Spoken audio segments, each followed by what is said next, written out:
Pinagpalang araw sa inyong lahat mga kabangers at mga kayanggaw, lalong-lalo na sa ating idol na si Kabanong. Masugid at isa talaga ako sa mga taga-subaybay ng mga aswang stories nyo dito sa YouTube. Gusto ko lang pong i-share sa lahat ng mga katulad kong tagapakinig ang aking karanasan noon. Halos 10 taon na ang nakalilipas. Kakagraduate ko lang noon bilang journalism student. At bilang intern sa pinapasukan kong news company ay naroon yung kagustuhan ko na makilala agad at makapaglabas ng isang mabigat at pag-uusapan na balita. Kumbaga sa term natin ngayon ay yung multi-trending. Kaya naman po Kabanong, noong may binigay sa akin ng senior ko na isang scoop na balita na gusto niyang i-handle ko, hindi na ako nagpatumpik-tumpik pa. Kagad ko yung tinanggap ng walang pagdadalawang isip. Naisip ko kasi na baka ito na ang break ko. Hindi naman po masamang mangarap, hindi ba? Palagi ko kasing itinatanim sa utak ko ang sinabi ng namayapa kong tatay, na kapag may dumating na oportunidad sa ating buhay, i-grab kagad natin. Dahil katulad na rin ng sinabi ng isang rapper na opportunity come once in a lifetime. Kaya G lang ako ng G Kabanong. At hindi ko rin akalain na sa pag-oo ko pong yun ay mangyayari ang isang bagay na hinding-hindi ko makakalimutan hanggang sa aking pagtanda. Ako nga po pala si Lord. 30 anyos na ngayong taon, kasal at meron ng isang anak. Kabanong, mga kabangers at mga kayanggaw, ito ang aking kwento. Pero bago tayo magsimula, kung maaari sana'y pindutin niyo muna ang subscribe button kung bago pa lang kayo sa channel nating ito. Mag-subscribe na rin po kayo sa iba pa nating mga channel na ang Pamela Clamil at Kabanong version 2.0. Kung wala po sa nabanggit ko ang pangalan ng channel at hindi po ang picture ko ang nakalagay sa profile pic, hindi po natin channel yon. Huwag po nating suportahan. Huwag po tayong mag-subscribe o i-unsubscribe po natin kung nakasubscribe na po tayo. Nagnanakaw po yun ng ating mga videos. Naglalambing po ko sa inyo na ang suportahan lang natin ay yung mga channel na nabanggit. Mag-iwan na rin kayo ng comment at pindutin na rin ang like button. Napakalaking tulong po sa ating channel ang gagawin niyong pong ito. Isang malaking suporta po yun sa ating channel na labis ko pong ipagpapasalamat. At ngayon, sa ating pagpapatuloy. Bata pa lamang ako'y tinatawag na akong weirdo ng mga kalaro ko.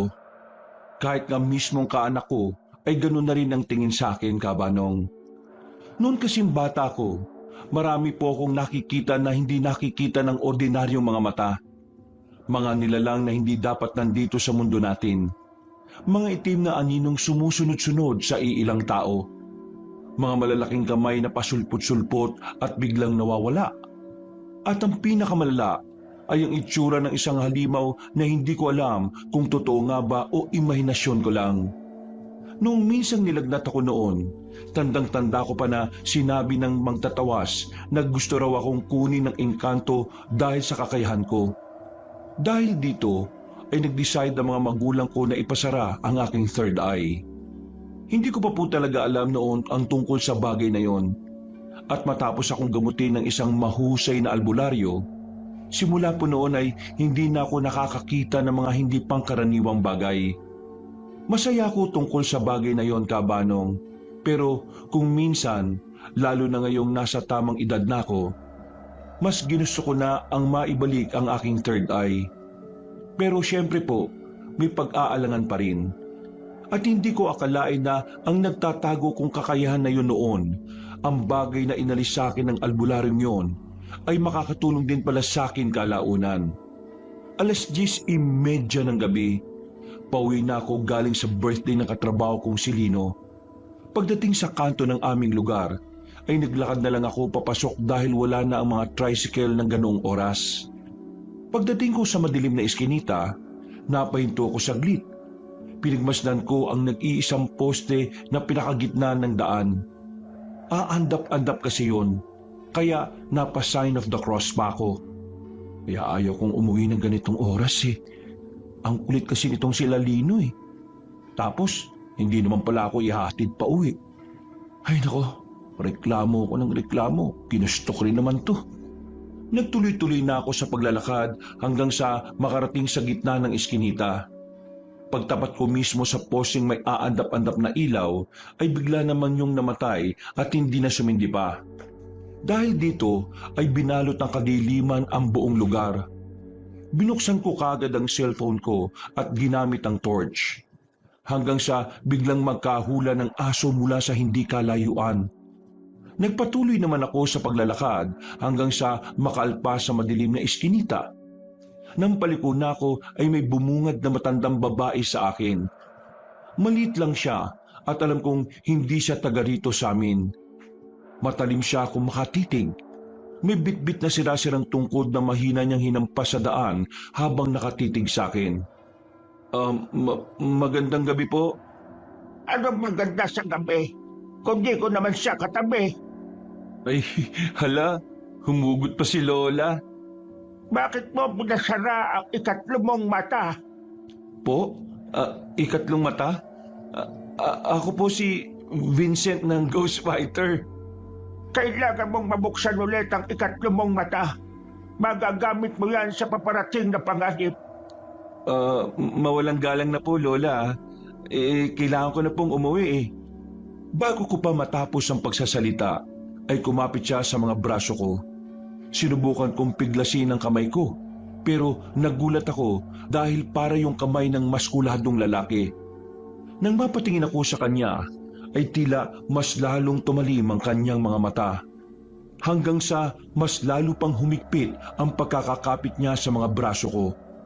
Doon na ako nagsimulang kabahan, Kabanong, kaya malakas kong piniglas ang kamay niya. Kasunod ng pagtulak ko sa kanya, napatras ako at napasandal sa isang gilid. Pagkalaon ay muli na namang nagkahula ng mga aso mula sa hindi kalayuan. Hanggang sa meron ng umalulong. Ramdam ko ang pagtayuan ng mga balahibo ko sa katawan, kaya takot akong napaiyak sa sarili. Sumipat-sipat ako sa paligid pero hindi ko na nakita pa ang misteryosang matandang babae.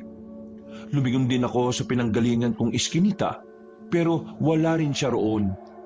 Nang mapagtanto kong tila hindi normal ang pangyayari, ay tumakbo kagad ako palayo roon. Pagdating ko sa tapat ng bahay ay pawis na pawis ako at hingal na hingal. Ano yung nangyari? Multo ba yung nakita ko? Pero hindi. Mainit yung kamay niya. Anak lang. Mas lalo kong nangilabot matapos makita ang kaunting bakas ng kamay niya sa braso ko. Dali-dali akong pumasok sa loob ng tinutuluyang kong bahay at nagdasal bago matulog. Pinilit kong kalimutan ang lahat ng nangyari. Matagal ang naging proseso bago ako dalawin ng antok. Hanggang sa tuluyan na ring nawala sa isip ko ang nangyari. Kinabukasan, nakalimutan ko na ang lahat ng nangyari nung gabi. Maganda ang bungad ng araw ko matapos makatanggap ng magandang message mula sa aking senior. Simula pa lang nang pumasok ako sa kumpanyang pinapasukan ko, ay ito na talaga ang pangarap ko. Katulad ng ibang aplikanteng katulad ko. Masayang-masaya talaga ang puso ko dahil isa ako sa napili at napagkatiwalaan sa ganitong may kabigatang trabaho. Nakangiti pa ako noon habang pumapasok sa loob ng opisina ni Mrs. Pam dahil first time niya akong ipatawag ng solo lang. Umupo ako sa may harap ng lamesa habang siya naman ay nakaupo sa swivel chair niya at nakatingin ng diretso sa akin. Walang nagsasalita sa amin at nagulat ako nang may isa pang dumating. Ang kinikilalang terror na si Mr. Valdez. Pasensya na po sa description ko pero kirat ang kaliwa niyang mata at medyo malusog siya. Bukod dito ay seryosong-seryoso ang kanyang mukha. Itong dahilan kaya wala halos na kumakausap sa kanya. Habang pinagmamasdan ko siyang lumalapit sa amin, nakaramdam na kagad ako ng kaba. Alam ko na ang mangyayari at hindi ko naman kasi akalain na hindi pala si Miss Pam ang kakausap sa akin kundi si Mr. Valdez. Tumayo kagad ang aking senior at inabot ang folder kay Mr. Valdez. Pagkatapos ay ngumiti siya sa akin bago magpaalam sa amin. Sinundan ko pa siya ng tingin hanggang makalabas ng office. Sa totoo lang, Kabanong, Gusto ko na nga sanang sumunod kay Miss Pam palabas, pero natatakot din ako sa aura ng superior na nasa likuran ko. Ano? Tititig ka na lang dyan sa pinto, Mr. God? Sorry po, sir. Bakit ka nagsosorry? May ginawa ka bang kasalanan sa akin? Ho? Ano yun, sir? Huwag ka nagang mataranta, Mr. God. Dahil hindi naman kita kakainin eh. Ayusin mo muna sarili mo bago tayo magsimula sa usapan. Opo. Noted on this, sir. Are you ready to hear the good news? Yes, sir. Say it bolder and louder. Sir, yes, sir. That's the spirit. So, may idea ka na ba from Miss Pam? Kung bakit kita pinatawag dito, Mr. Lord God? Actually, sir, wala po talaga akong idea pa eh. Oh, I see. Ganito kasi yan. Humingi ako sa kanya ng tulong para sa project na gusto ko. At nirecommend ka niya. Malaki ang tiwala ko sa senior mo, kaya huwag mo siyang bibiguin, okay? Yes, sir. I won't let you down. Mabuti na yung nagkakaintindihan. If you don't mind, sir, may I ask kung ano ba yung pag-uusapan natin? Meron akong magandang proposal sa iyo, Mr. God. Ano po yun, sir? Actually, para kay Miss Pam talaga tong trabaho. Pero yun nga, nag-giveaway na siya sa mga baguhan. And like what I've said earlier, ikaw ang number 1 sa recommendation niya.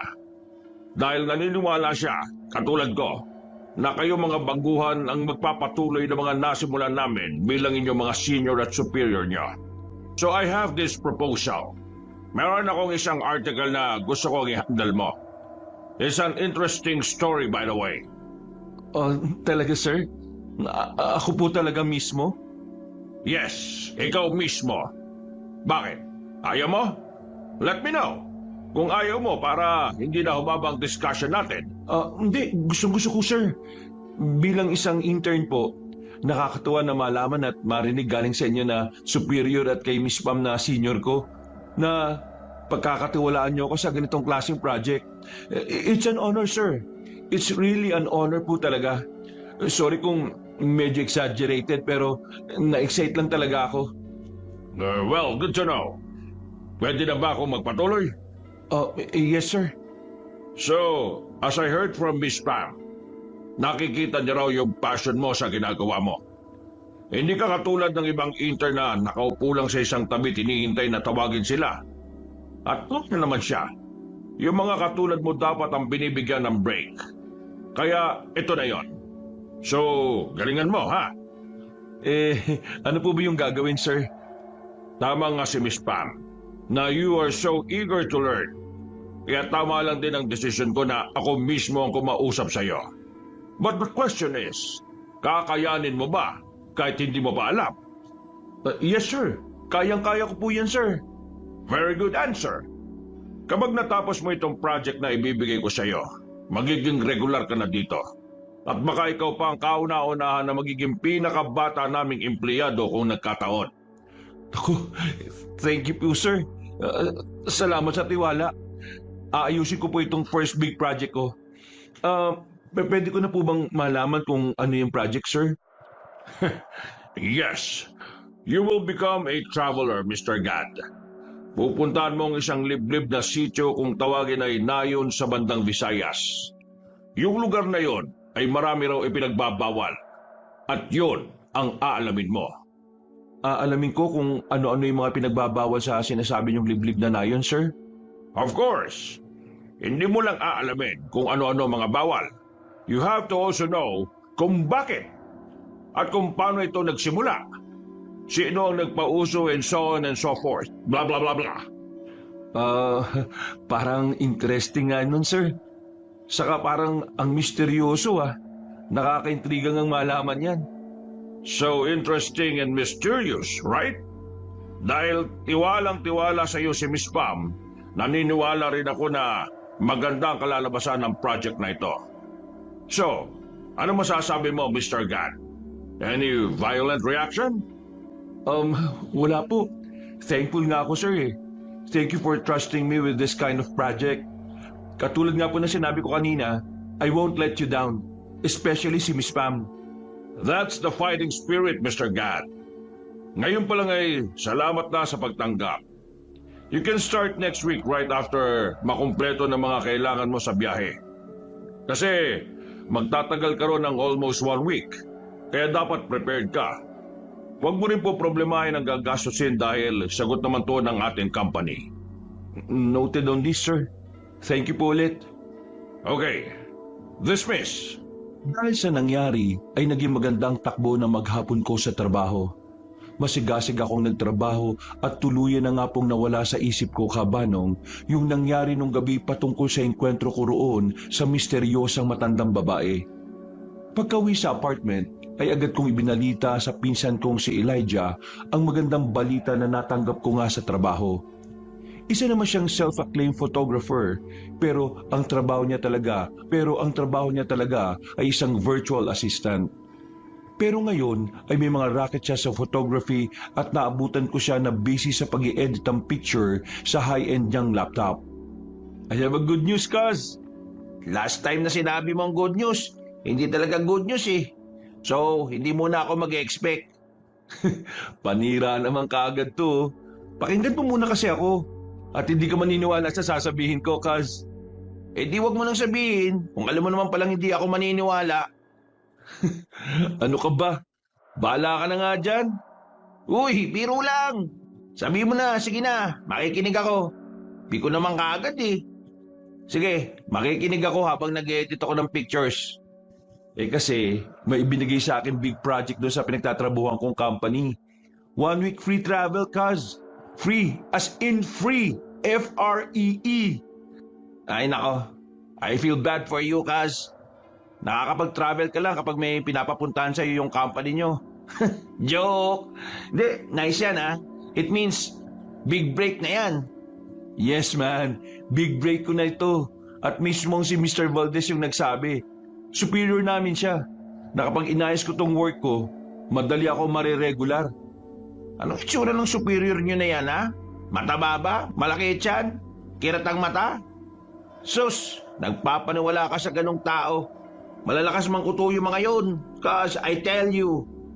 Ito talaga, panira ka naman ng moment eh. Bakit? Tama yung description ko sa superior mo? Uy, joke lang ha.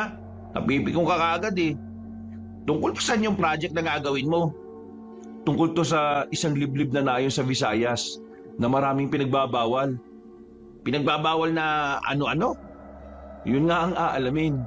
Ano-ano pinagbabawal sa lugar na yon at bakit nila pinagbabawal. Aba, baka naman niloloko ka lang ng boss mo ha? Hindi naman siguro to gagawin sa akin ni Miss Pam at Mr. Valdez, no? Tsaka isipin mo, makakapagbakasyon ako habang nagtatrabaho. O di ba? Free, wala akong gastos, ang company na magbabayad para sa akin. Actually, that's cool cuz. Baka pwede naman ako sumama dyan. Actually, natanong ko na nga yan eh. Pwede naman daw magsama pero hindi na nila sagot. At saka, wag lang makakasagabal sa trabaho ko. Doon ako magwo-work. Pareho tayong naka-trakasyon, man. Anong trakasyon? Trabaho plus bakasyon. Slow, ha? Basta, join ako dyan. Feel ko rin maggala-gala muna eh. Okay, di ako dyan. Pagkatapos namin mag-usap, ay nagpunta na ako sa kwarto ko at nagpahinga. Matutulog na sana ako nang bigla akong makaramdam ng kakaibang lamig. Napalingon ako sa bintana. Nakabukasyon kaya tumayo ako at lumipat para isara. Pero nang mapasilip ako sa labas ay nakita ko ang isang pamilyar na nilalang na naglalakad malapit sa labas ng inuupahan naming bahay. Nanlaki ang mga mata ko nang makitang siya yung matanda nung gabi. Dahil tuloy doon, Kabanong, ay naalala ko na naman ang nangyari nung gabi. Sinabayan pa yun ng biglang pagkahol ng mga aso at pag-alulong. Sinara ko nilang kagad ang bintana at hindi na pinansin ang misteryosang matandang babae.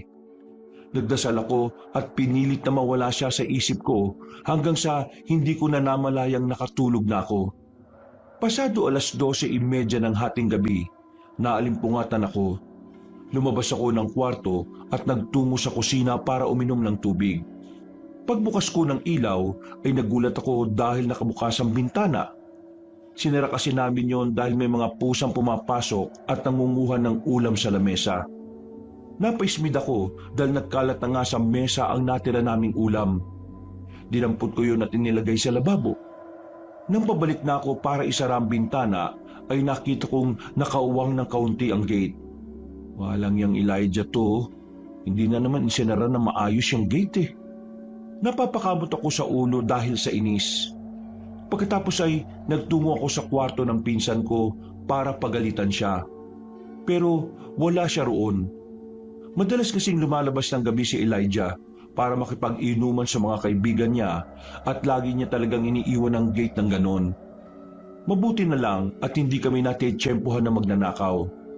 Nagrereklamo na ako sa isip ko habang palabas ng bahay. Pagdating ko sa gate, nang isasara ko na, ay nagulat ako dahil may biglang tumulak pa loob. Napatras ako nang makita na naman ang misteryosang matandang babae. Nawala na tuloy talaga ang antok ko dahil sa nangyari dahil sa nakakatakot niyang mga titig. Teka lang po, bakit niyo ako sinusundan, Lola? Hindi ko gustong sundan ka. Pero di ko ako dinadala ng kapalaran ko. Kailangan natin magkita at kailangan kong maipalam to sa iyo. Ano po bang ibig niyong sabihin, La? Kailangan mo nang ipabukas ulit ang ikatlo mong mata. Kapag hindi mo yung ginawa, mamamatay kayo ng pinsan mo. Hindi na po ako natutuwa sa mga sinasabi niyo, ha? Tatawag na po ako na... Ha? Nang hawakan niya ako sa noo ko, ay parang may kung anong mabibigat na memorya ang nagsiksikan sa utak ko. Hindi ko eksakto alam kung anong nangyari, Kabanong. Naabutan ko na lang ang sarili ko sa isang madilim na lugar. Ramdam ko ang matinding kabigatan. Isang enerhiyang hindi galing sa kabutihan. Nanlambot ang katawan ko habang nangingilabot ang buo kong pagkatao. Hanggang sa makarinig ako mula sa kung saan ng isang malakas na pag-ungol. Ungol ng hindi isang hayop kundi ng isang halimaw na tila matagal nang nagtatago. Pagtingin ko sa likuran, ay dito na tumambad sa aking paningin ang tila malademonyong nilalang. Bigla ko nitong sinunggaban. Napasigaw ako habang nakikita sa kawalan ang masaganang dugo na nagtatalsikan. Napabalikwas ako ng bangon nang maramdaman ang pagdampi ng may kagaspangan na kamay sa pisngi ko. Pagtingin ko, si Elijah habang takang-taka na nakatingin sa akin. Nangangamoy alak siya kaya napatakip ako ng ilong habang nagtataka rin sa mga nangyari. Doon ko lang napagtanto na sikat na ang araw. Uy, anong ginagawa mo dito sa tapat ng gate? Bakit dito ka natulog, ha? Ano, lasing ka rin like me? Hindi kaagad ako sumagot. Inisip-isip ko lang ang nangyari hanggang sa maaalala ko ang misteryosang matandang babae pati ang mga ipinakita niya sa akin tila mga pangitain. Nawala lang ako sa momentum dahil biglang sumuka si Elijah sa harapan ko. Umalis ako kagad at nang didiring pumasok sa loob ng bahay para na rin uminom ng tubig. Lumabas din ako para alalayan siya dahil tila hindi na niya kaya maglakad papasok sa loob ng bahay. Paglako ng gate ay dinala ko na si Elijah sa kwarto niya at ako naman ay bumalik na rin sa kwarto ko para magpahinga. Iniisip-isip ko na naman ang nangyari nung madaling araw hanggang sa makatulog ako ng mahimbing. Natapos ang weekend, Kabanong, at katulad ng plano ay ipinaalam ko na muna kay Miss Pam at Mr. Valdez ang desisyon kong isama si Elijah sa pupuntahan kong probinsya. Mabilis naman kaming nagkaintindihan kaya tuwang-tuwa rin ako sa nangyari, lalong-lalo na si Elijah. Pagkarating sa bahay ay kagad ko siyang kinausap patungkol sa transaksyon. Yun lang naman ang sabi sa akin eh. Basta mag-behave ka ron ha, kasi nakasalalay ang pangalan ng kumpanya namin. Umanda ka talaga sa akin kapag doon ka naglasing-lasing katulad ng mga pinagagawa mo rito. Masyado ka naman sa akin. Don't worry, mag-behave ako. At saka, ano nangaasahan mo sa isang liblib na nayon? Wala naman sigurong ibang pwedeng pagkaabalahan doon. Buti sana kung may mga bar doon, di ba? Kapag meron, mahirapan ako mag-behave. Hindi. Pero, promise, wala yan. Kaya, trabaho tayo. Trakasyon nga, di ba? Trakasyon, trabaho plus bakasyon. Eh, mas okay na rin yung nakakaintindihan tayo. Kesa naman, magmaoy-maoy ka ron. Ay nako, iiwan talaga kita o kaya ipapakain kita sa aswang. Aswang? 20th century na, aswang pa rin, Kas. Pero sa bagay, hindi ko naman sa minamalit ang mga ganon ha. Nag-i-exist pa kaya sila? Hindi ko alam. Alam ko na. I have an idea. Bago tayo umalis, punta muna tayo kay Lolo Tikoy. Lolo Tikoy? Sino yun? Matutuwa ka kapag nakilala mo yun.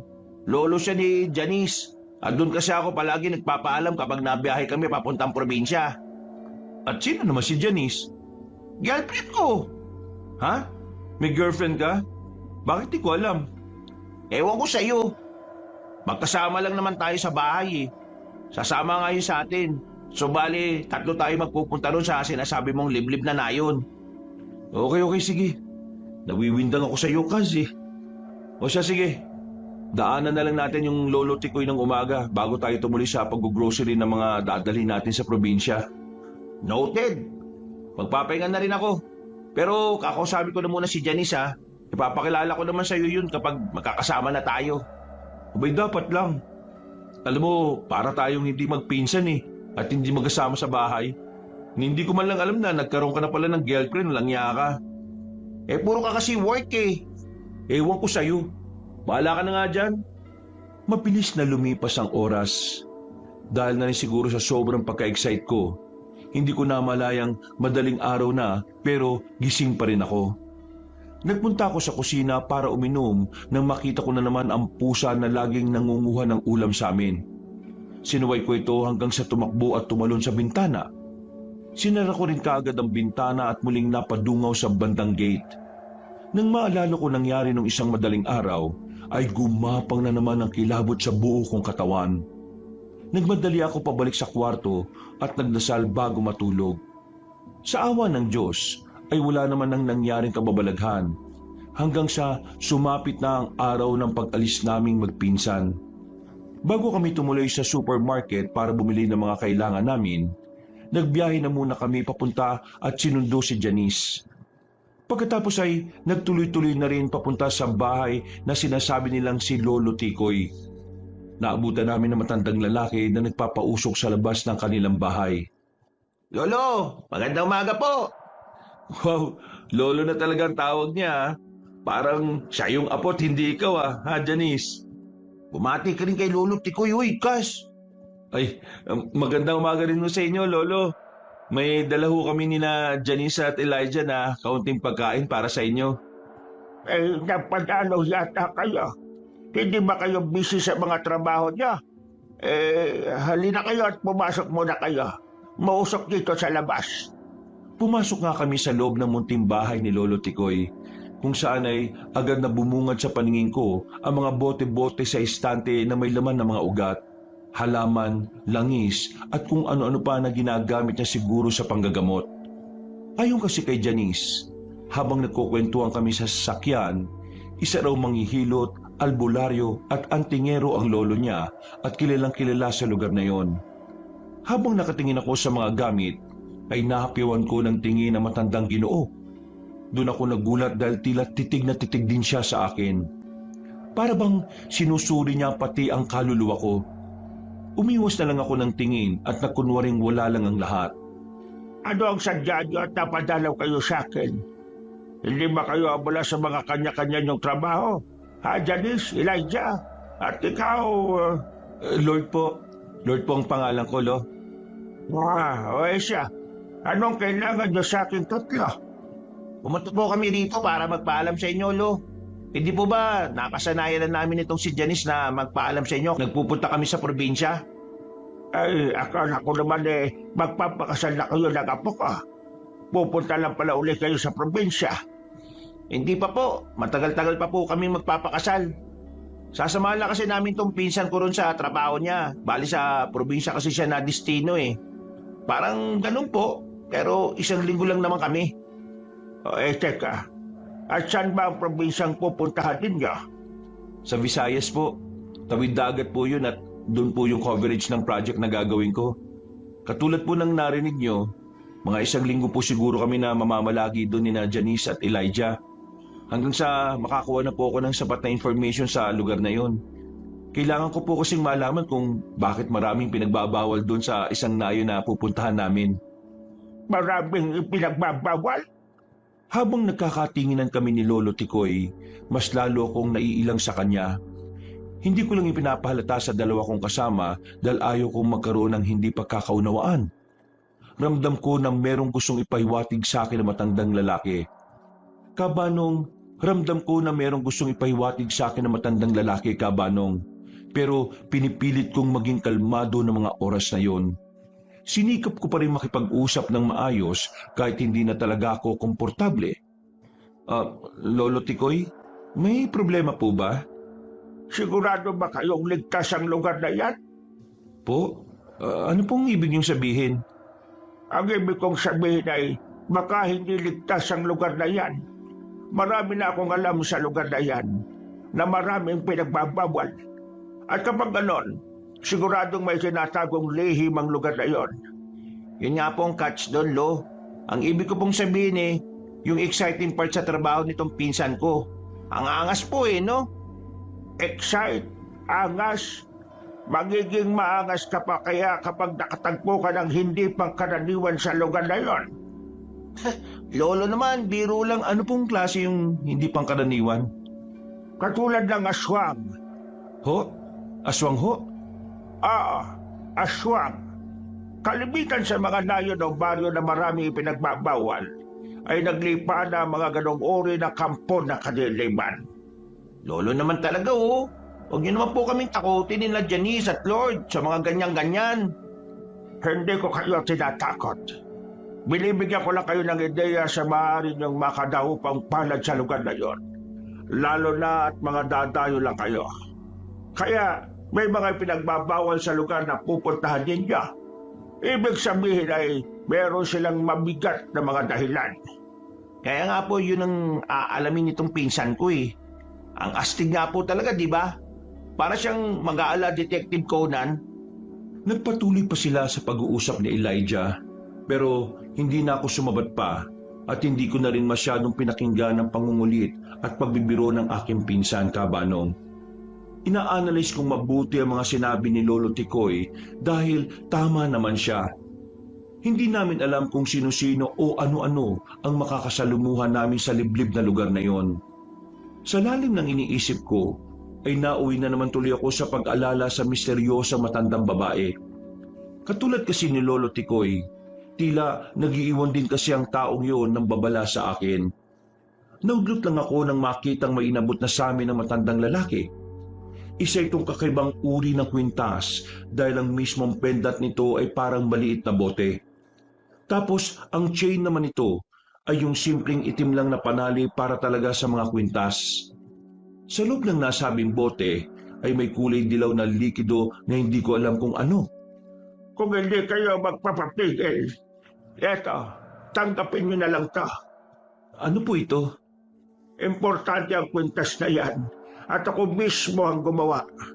Yung nasa loob ng bote ay isang klase ng langis na panghudyat sa mga hindi pangkaraniwan sa paligid. Isuot nyo yung pagpunta nyo roon sa sinasabi nyong layon para mahudyatan kayo kung ang mga nilalang na hindi pangkaraniwan ay nasa paligid. Katulad po ng aswang? Tama. Ang mga aswang ay katulad lang din natin. Nasa nyo silang tao kaya mahirap mong malalaman kung sino nga ba talaga ang nasa harapan mo. At ang kwintas na yan ang tutulong sa inyo para makilala sila. Ano naman po yung magagawa ng kwintas na to, Lolo? Kukulo ang langis sa loob ng bote na yan kapag may mga aswang sa paligid ninyo. Mararamdaman nyo naman na nag-iinit ang bote kapag malapit na kayo sa pangalib. O kung aatake na ang aswang sa inyo, bibigyan kayo mismo ng kwintas ng hudyat sa mga pwedeng mangyari. Huwag niyo pong mamasamay ng tanong ko, Lo. Pero, totoo po ba ito? Sa palagay ko, sa inyong tatlo ay ikaw ang mas nakakalam kung totoo yan o hindi. Pero ako na magsasabi sa inyo, subok na ang panghudyat na yan. Kaya katulad ng sinabi ko kanina, isuot nyo yan kagad pagdating doon at huwag niyong tatanggalin kahit sa pagtulog. Paano naman po kung biglang kumulo? Di merong aswang Napaka-state to the point naman ng sinabi nyo, Lo. Hindi ko alam kung nananakot ba kayo o ayaw nyo lang talaga kami papuntahin doon. Kung ako ang tatanungin, ayaw ko kayong pumunta.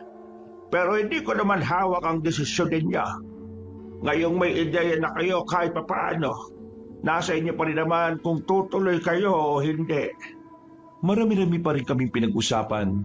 Pero yung mood ko ng mga oras na yon, Kabanong, ay parang kakaiba na. Nagdadalawang isip na kasi talaga ako kung tutuloy pa ba o hindi.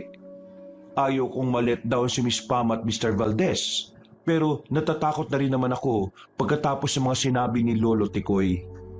Pero for the sake ng big break na naghihintay sa akin, itinuloy ko pa rin kahit kakaiba ang pakiramdam ko. Nakita ko nga rin ng magjowa na parang pinag-uusapan ng tungkol doon. Si Elijah kasi halata na medyo natatakot din kaysa sa kanyang girlfriend na mukhang adventurous. Pagkagaling ko sa banyo, habang abala sila, nagulat ako nang lumapit si Lolo Tikoy at kinalabit ako sa likuran. Kamuntikan pa nga akong matumba pero nakahawak ako sa gilid ng pintuan.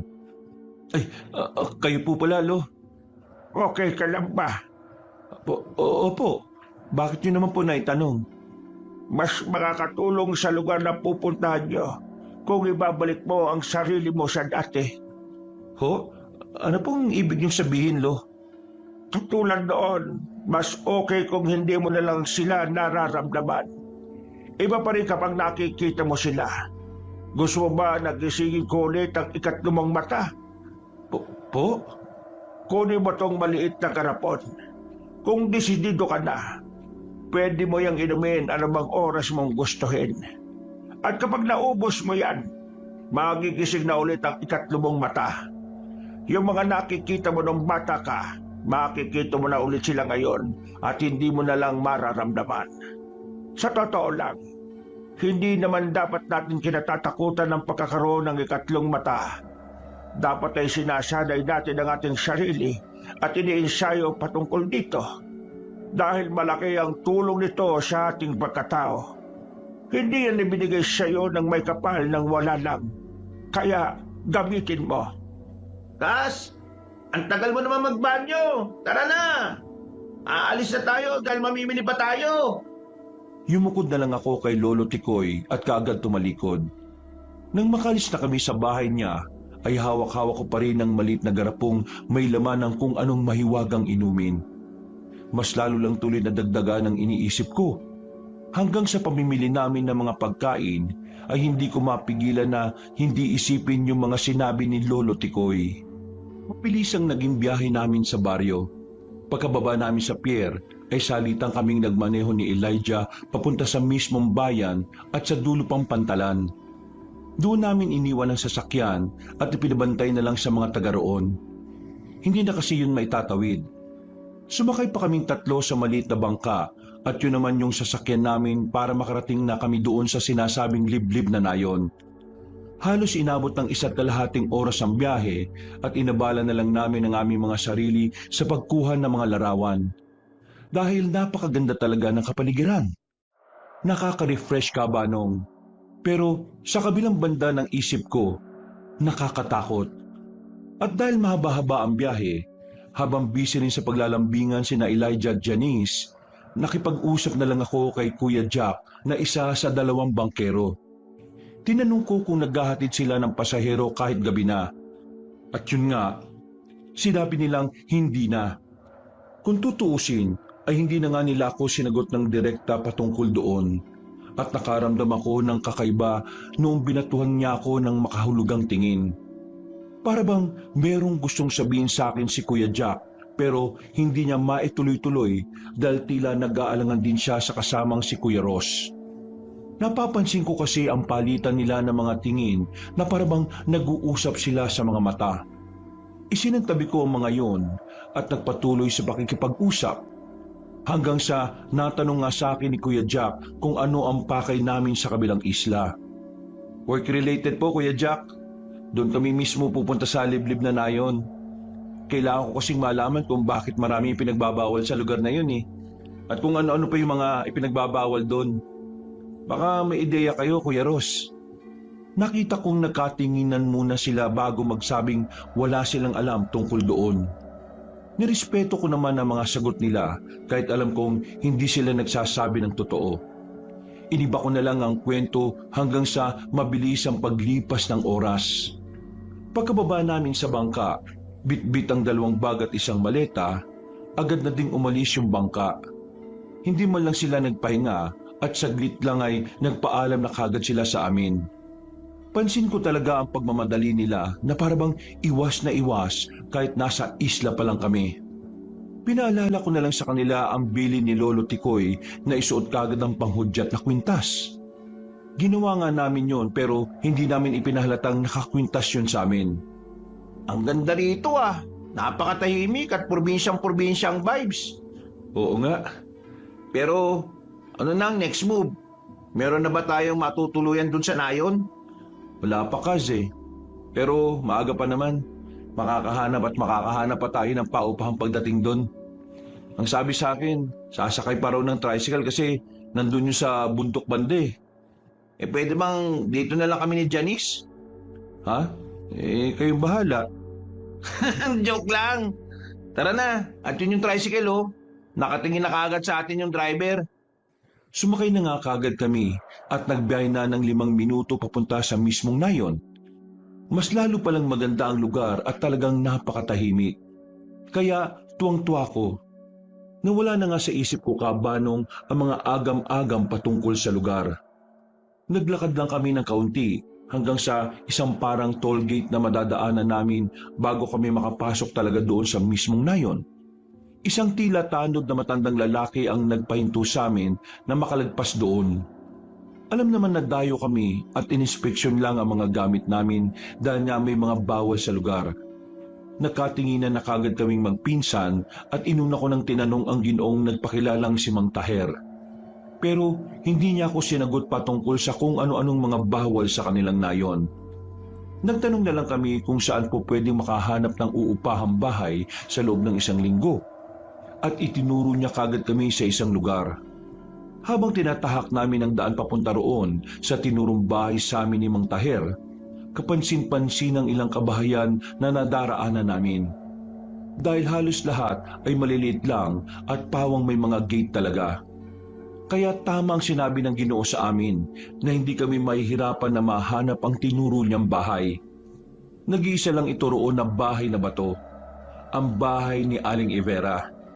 Sa tapat pa lang ay sinalubong na kami ng ginang na medyo masungit kung tingnan at para siyang cold kung makisalamuha.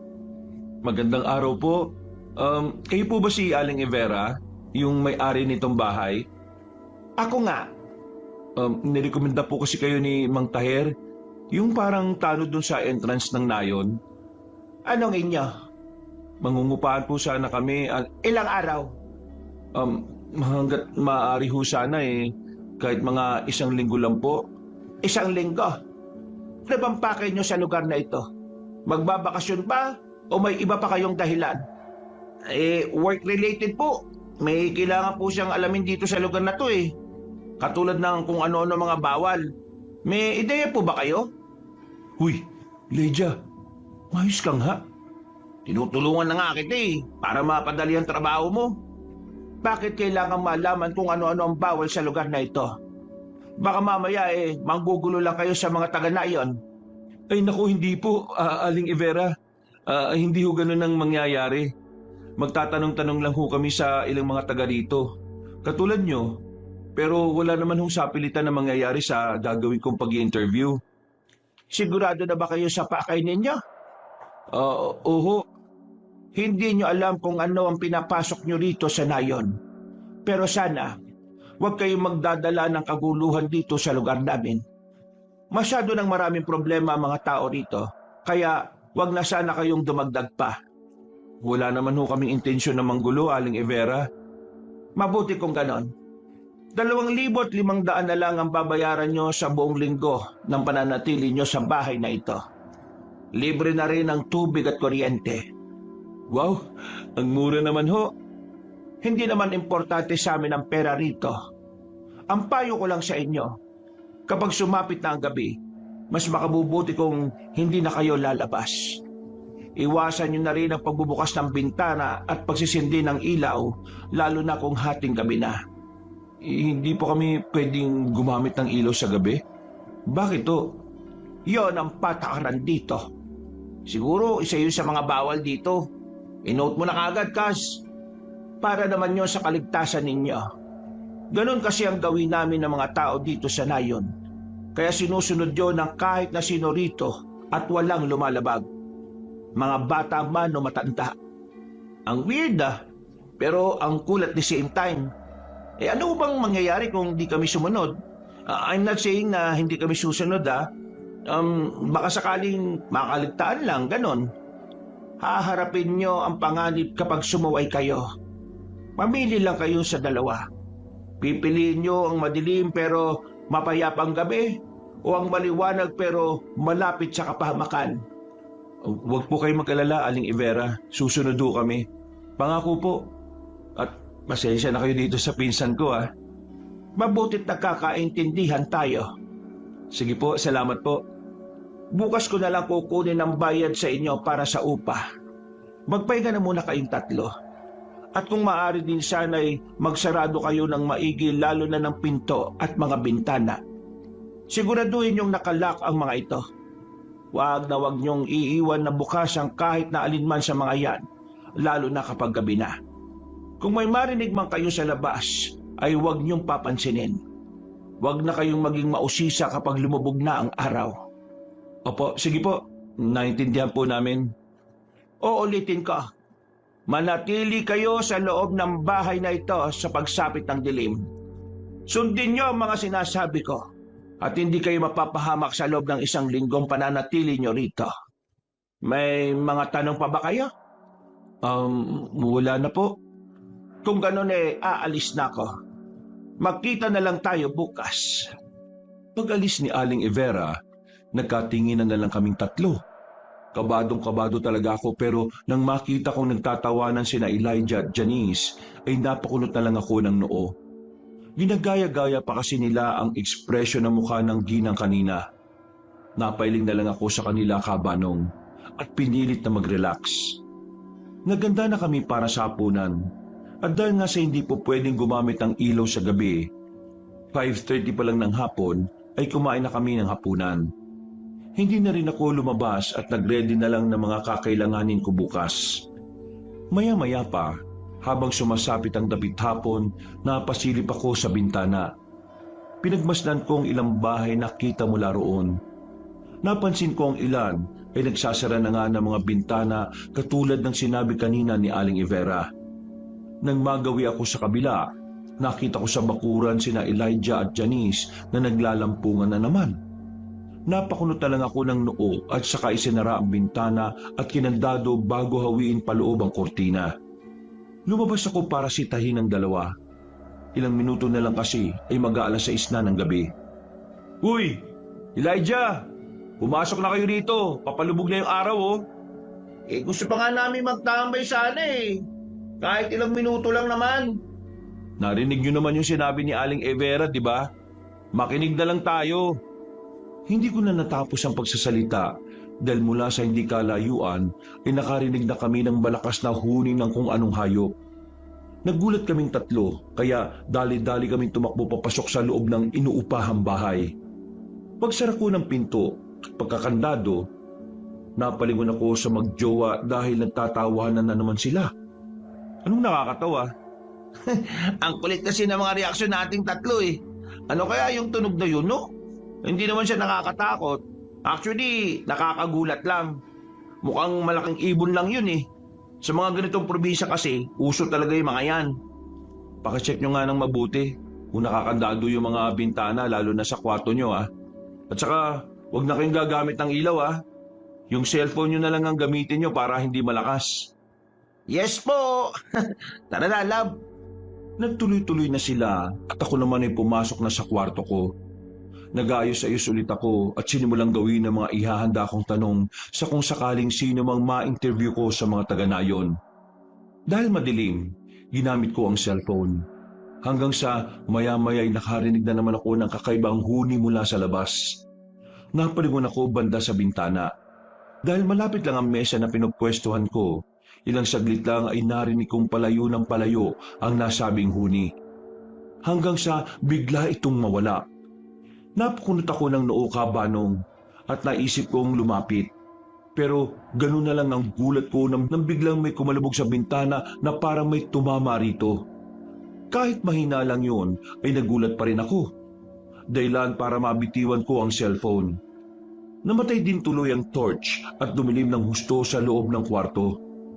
Nagpatuloy naman ang maihinang kalabog kaya nagmadali ako sa paghanap ng cellphone. At nang makita ko ito, ay saka naman nanahimik sa labas ng bintana. Pero akala ko talaga ay tapos na, Kabanong. Dahil napalitan niyo ng maihinang pagaralgal na ungol na parabang may mabangis na hayop sa labas. Napatras ako at eksakto naman na may kumatok sa pinto ng kwarto. Doon ay nawala na ang paggaralgal ng ungol, kaya binuksan ko kagad ang pinto. Tumambad sa akin paningin si Elijah na nakangiti. Oh, bakit? Hindi ba tayo magsha-shot-shot, Cas? Tulog na si Janice eh. Sinabi ko naman sa iyo na tumigil ka dito sa pag-iinom mo rito eh. Maaga pa ako bukas. 2 bote lang naman. Hindi. 1 bote, final. Ito na nga oh, binuksan ko na para sa'yo. Ay naku, lakas mo talaga man demonyo. Akin na nga. Okay lang ba yung jowa mo ron na iniwan mo mag-isa? Malaki na yun. Pinapasok ko na nga siya sa loob at nag-inom na nga kami saglit ng 1 bote. Kahit cellphone lang ang nagsisilbi naming ilaw, marami-rami na rin kaming napagkwentuhan pero sa totoo lang ay hindi ako komportable sa paligid.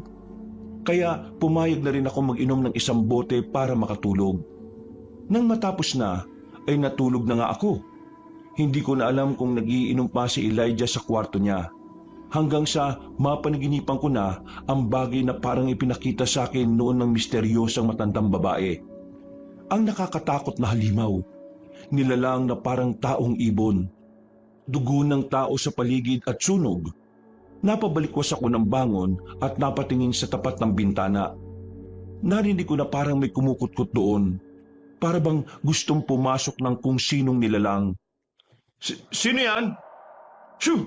Shoo! Tumigil ang pagkutkot, pero napatingin naman ako sa kwintas na nakasuot sa akin.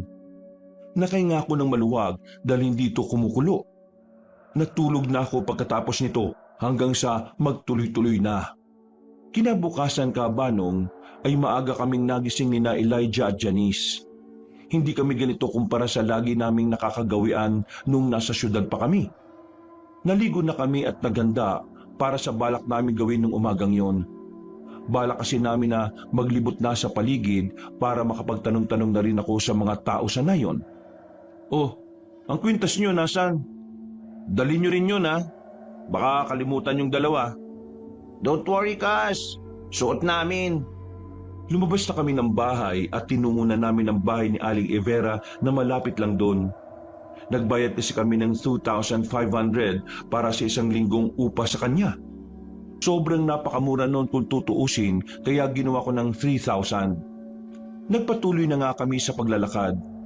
Marami kami mga na-encounter na mga tao pero lahat sila kapag tinatanong ko ng kung ano-ano ang mga ipinagbabawal sa kanilang lugar, tikom ang bibig ng lahat. Sa nakikita ko nga sa ekspresyon ng mukha nila ay para silang natatakot at kinakabahan. Hanggang sa maka-encounter kami ng isang 10 taong gulang na batang nakilala namin bilang si Gestoni.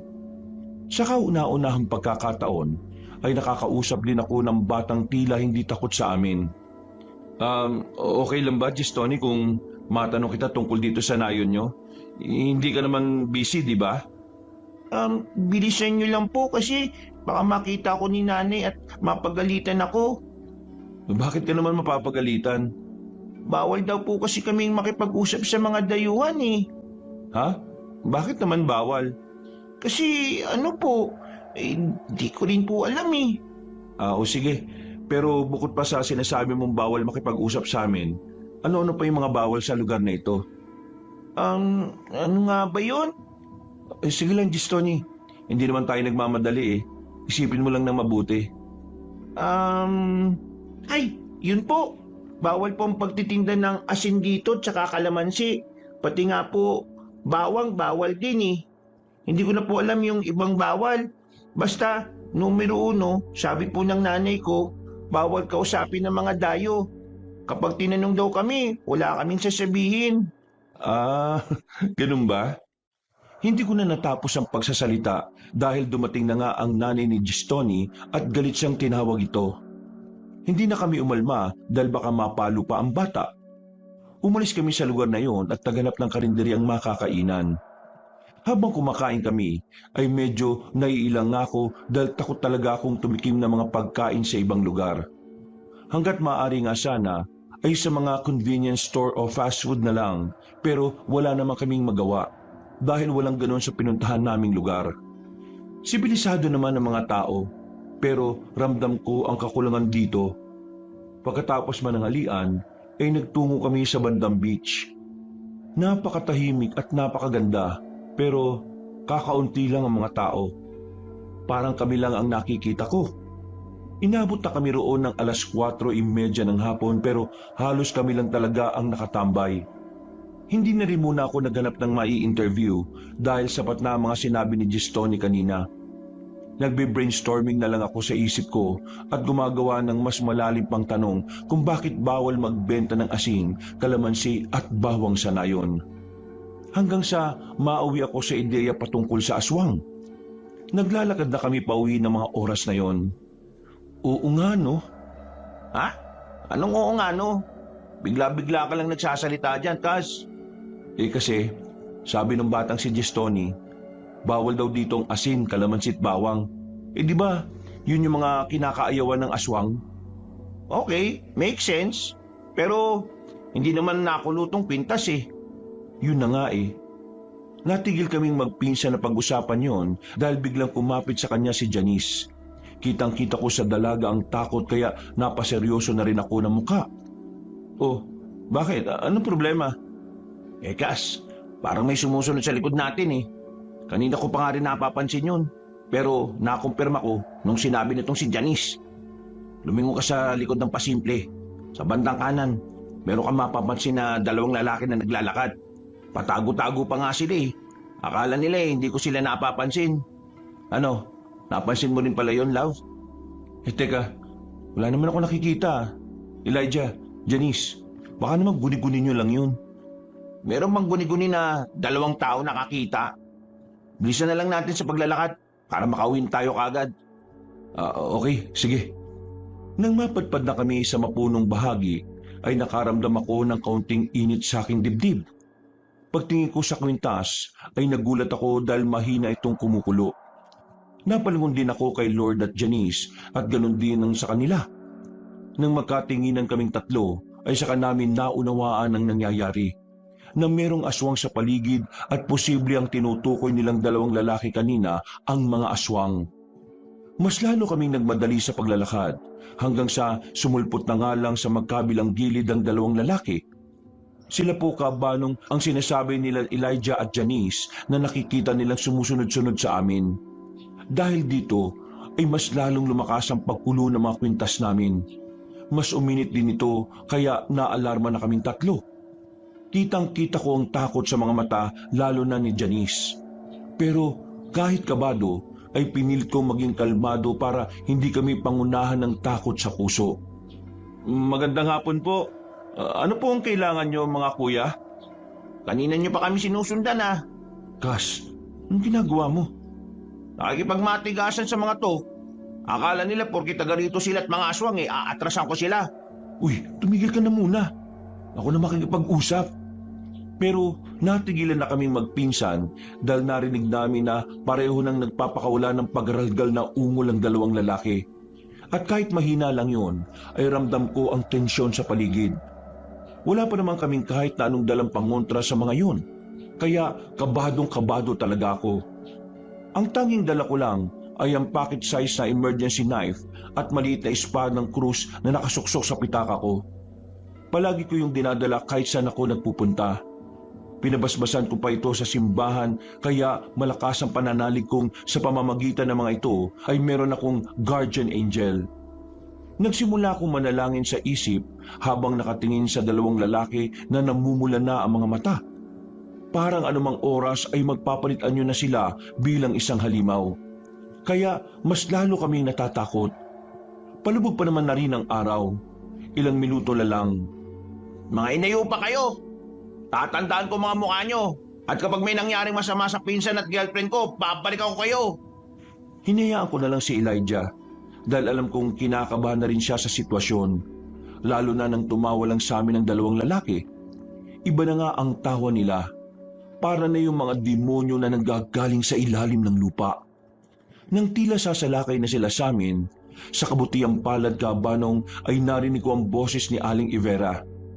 Nang makita niya kami kaharap ang dalawang lalaking pinaghihinalaan naming aswang, nagmamadali kagad ang ginang na patakbong lumapit sa amin. Hoy! Ding! Dong! Bisita ko mga yan! Umayos-ayos nga kayo ha! Ikaw din dyan, Dantes! Huwag kang magtago-tago dyan! Lumabas ka na! Nagulat kami na may isang lalaki pang lumabas mula sa gilid ng puno. Hindi kasi namin talaga nalaman yon kung di lang sinabi ni Aling Ivera. Tumigil-tigil kayong tatlo sa kalokohan nyo ha! Magsilayas na nga kayo sa harapan ko! Nang magpulasan ng tatlong lalaki ay pinasunod na kagad kami ni Aling Ivera pauwi sa inuupahan naming bahay. Doon ko na nakitang naging kalmado na sila Elijah at Janice. Kaya nakahinga na rin ako ng maluwag kahit na papaano. Hindi na rin masyadong nagpaliwanag sa amin ang ginang. Sinabi na lang niya ulit ang mga sinabi niya kahapon. Nagdagdag pa siya ng mga bilin. Katulad na lang na huwag basta-basta magbubukas ang pinto at magpapapasok ng tao.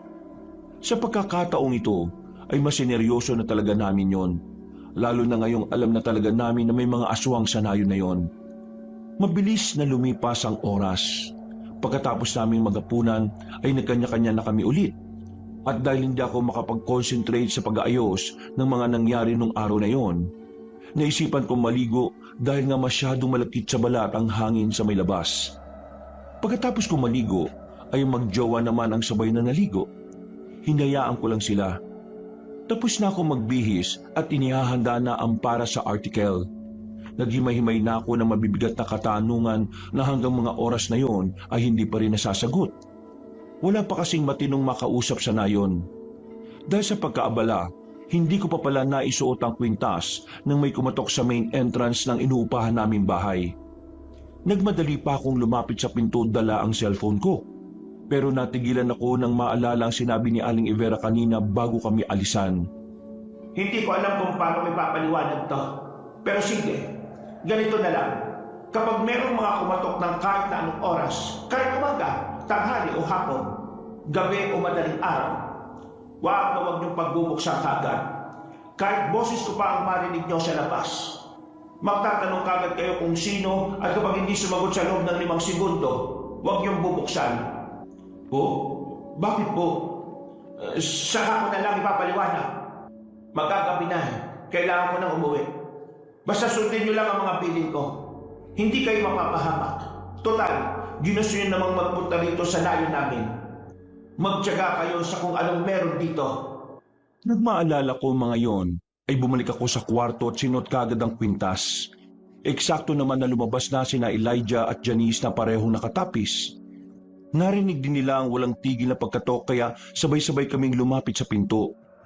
Nagulat kami nang biglang kumulo ang kwintas. At hindi lang ito basta ordinaryong pagkulo, kundi parang sasabog na sa sobrang lakas. Nakatingin na kaming tatlo bago muling napatingin sa pintong nakakandado. Kapareho ko. Alam kong kinakabahan na rin sina Elijah at Janice kaya naglakas loob na lang ako. Sino yan? Ako to, si Aling Ivera. May dala akong ulam para sa inyo. Pagbuksan niyo ako. Aling Ivera? Ikaw po pala. Teka nga lang po. Magkano nga po ulit yung kulang namin sa iyo sa upa? Nako, huwag niyo nang bayaran yon dahil sobra na kung tutuusin yung binigay niyo sa akin. Hindi naman kailangan dito masyado ang pera. Hindi kasi Aling Ivera. Ako talaga to. Kayo namang mga bata kayo, masyado kayo mapagbiro talaga. Buksan niyo na tong pinto dahil baka lumamig pa itong masarap na ulam. Kung ikaw talaga si Aling Ivera, magkano yung binayad ko sa inyo? 1,000. Mali! Ay, mali ba? Nakalimutan ko na eh. Biglang tumigil ang pagkatok sa labas. Nanahimik din bigla kaya nakatinginan ulit kami ni Elijah. Habang ang nakatapis na si Janice ay takot na napayakap sa kanya. Buksan niyo na to. Hindi na ako natutuwa, ha? Mali, umalis ka na. Kung sino ka mang nagpapanggap na si Aling Ivera. Meron kami ritong gamit para malaman kung tunay o hindi ang kausap namin. Alam naming isa kang aswang kaya umalis ka na. Kung hindi, gagamit kami ng pangontra sa'yo. Mga walang ya kayo, mga bata kayo. Hindi ba tayo tapos dahil babalikan ko kayo? Umalis ka ng gago ka. Kung hindi, sasabuyan kita ng asin, pati ng kalamansi, pati ng bawang. Marami kaming dala rito. Pagkatapos sabihin niyo ni Elijah, ay nakarinig kami ng nakakatakot na garalgal ng halimaw sa labas. Pagkalaon ay may narinig din kaming isang nakakakilabot na huni. Kasunod ng pag-alulong ng mga kung anong hayop mula sa hindi kalayuan. Hindi ko alam kung paano ko makakatakas sa takot na nung gabing yun, Kabanong. Buti na lang talaga ay kahit papaano ay matapang din si Elijah. Sa huli ay isang malakas na kalabog ang yumanig sa main entrance ng bahay. Pagkatapos ay tuluyan ang umalis ang aswang sa labas. Nalaman namin yon dahil unti-unti nang humupa ang pagkulo ng mga kwintas namin. Dahil sa nangyari ay hindi kami halos dinalaw ng antok. Magkakasama lang tuloy kami sa kwarto ko at doon ay nag-iisip kami kung uuwi na ba bukas o itutuloy ang project na ito. Kahit papaano naman ay alam ko na ang dahilan kung bakit maraming bawal sa nayon.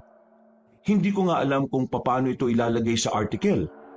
Naiisip ko kasi, Kabanong, na siguradong pagtatawanan pa ito ni Miss Pam at ni Mr. Valdez kapag nabasa nilang aswang ang dahilan kung bakit maraming bawal. Nag-isip ako na nag-isip ng pupwedeng gawin hanggang sa makita kong nakatulog na rin sina Elijah at Janice. Umidlip na rin ako at pansamantalang natulog sa sahig. Hinayaan ko na silang dalawa sa kama.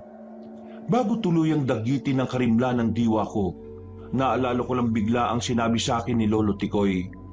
Kung ito malihan na karapon, kung desidito ka na, pwede mo nang inumin anumang oras mong gustuhin. At kung naubos mo yan, magigising na ulit ang ikatlumang bata. Yung mga nakikita mo ng bata ka, makikita mo na ulit sila ngayon at hindi mo na lang mararamdaman.